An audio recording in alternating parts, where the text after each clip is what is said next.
আজকে আমরা আঁকবো দৃশ্য। প্রথমে একটা ঘরে কিনেছি, দেখো এই আবার একটা টান দিয়ে নিলাম, একটা ঘর হয়ে গেল। পাশে আবার লম্বা একটা টান দিয়ে সাইড দিয়ে নামিয়ে নিয়ে ঘরের যে সাইডের অংশটা একটু ক্রস করে নিলাম। এরপরে এই ঘরটার খুবই অল্প অংশ দেখা যাচ্ছে, তার সাথে এখানে একটু লাইনগুলো সোজা করে নিচ্ছি এবং এখানে একটা ত্রিভুজ আকৃতির ঘর এঁকে নিচ্ছি। এই একটা ত্রিভুজের সাথে দাগ দিয়ে নিলাম, দেখো একটা বক্স হয়ে গেল, সুন্দর একটা ঘর হয়ে গেল। এরপরে এই যে এখানে একটু ঢেউ করে দিয়ে নিলাম। এরপরে দুইটা ডাল দিচ্ছি, দেখো একটু ওয়াই বা ভি আকৃতি করে। এই গাছ আঁকানোটা খুব সহজ। এই হয়ে গেল আমাদের একটা গাছ, এবং পাশে আরও একটা গাছ আঁকবো, যেটা খুব ছোট একটা গাছ। একই পদ্ধতিতে এখানে গাছ আঁকবো। দাগ দিয়ে নিলাম দুইটো, দেখো একটা ওয়াই, আবার ছোট্ট একটা গাছ। এরপরে আবার বরাবর দাগ দিলাম বারান্দা বরাবর। তারপরে দূরের যে মাঠ বা গাছ দেখা যাবে সেটা। এবার দেখো এখানে একটু পাটটা দিচ্ছি, তার সাথে একটু রাউন্ড হচ্ছে ডিয়ের মতো করে একটা অংশ দিচ্ছে। এখানে এটা হচ্ছে একটা পুকুরের মতো, জলাশয়। এখানে কয়েকজন গোসল করছে বা স্নান করছে, এমন প্রথমে একটা রাউন্ড দিয়ে একজন হচ্ছে পুকুরে অর্ধেক ডুবে রয়েছে, ঠিক সেরকম একটা ড্রয়িং দেখো মানুষ করে নিলাম। এরপরে পাশে আরও একজন উঠে আসছে, পাশাপাশি দুজনই মানে খালি গায়ে তারা স্নানে নেমেছে। আর এখানে একটা হচ্ছে মেয়ে আঁকবো বা মহিলা আঁকবো।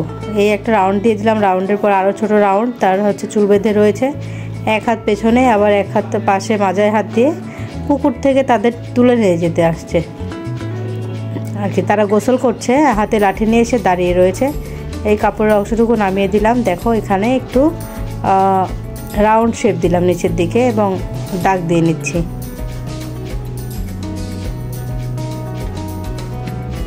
এই মোটামুটি হয়ে গেল আমাদের।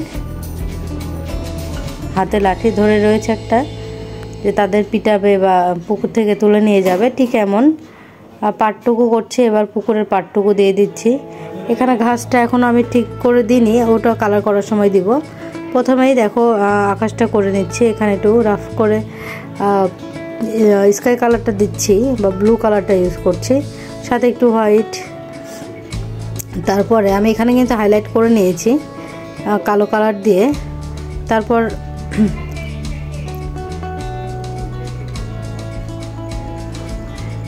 তারপরে এখানে আবার হলুদ কালারটা আমি ইউজ করছি, যে মিশে গেছে হলুদের সাথে নীলটা, যেন মিশে সবুজ একটা বর্ণ তৈরি হয়েছে, আবার মিশে যাচ্ছে। তার সাথে এখানে এই আমি হাত দিয়ে মিক্স করে দিচ্ছি। পেস্টেল কালারের একটা সুবিধা, সবুজ যেখানে যা লাগে সবগুলো কালারই করে নিয়েছি। দেখো গাছ, তারপরে এবার লাল কালার দিচ্ছি বাড়ির ছাদে। এবার পাটটা ব্রাউন কালার দিচ্ছি, ব্রাউনের সাথে ইয়েলো, তারপরে কালো দিয়ে একটু দাগ করে নেব। আর এখানে পুকুরের যে জলাশয় মানে জলগুলো রয়েছে সেগুলো নীল আর কি। এখানে আমি সাদা কালার দিয়ে আর হাত দিয়ে একটু মিক্সড করে নেব, প্রয়োজনে আকাশি কালার ইউজ করব। মোটামুটি আমাদের হয়ে গেল। এখানে একটু সবুজ, দেখো গাছ যেহেতু, আবার হলুদ বা একটু লাল ছাদ, সেই জন্য একটু কালার দিয়েছি আর কি। এখানে মেয়েটাকে একটা লাল ব্লাউজ, সবুজ শাড়ি, আর পিছনে সে একটা লাঠি নিয়ে দাঁড়িয়ে রয়েছে, এমনটা তার যেখানে যে কালারটা দরকার সেটা। তারপর ছেলেগুলোর কালার দিয়ে দিয়েছি। এবার পাটটা গোটা ব্রাউন কালার দিয়ে দিয়েছি, ব্রাউনের সাথে ইয়েলোর সাথে মিলে একটা সুন্দর কালার আসবে। এবং এখানে আমি ঘাস দিয়ে দিচ্ছি সবুজ কালার দিয়ে, ডিপ যেটা, তার সাথে একটু ব্লু দিয়ে এখানে আমি হচ্ছে ঘাসগুলো এঁকে নেব এবং পরে আমি কালো কালার দিয়ে হাইলাইট করে নিব। এই হয়ে গেল drawing. Thank you for watching.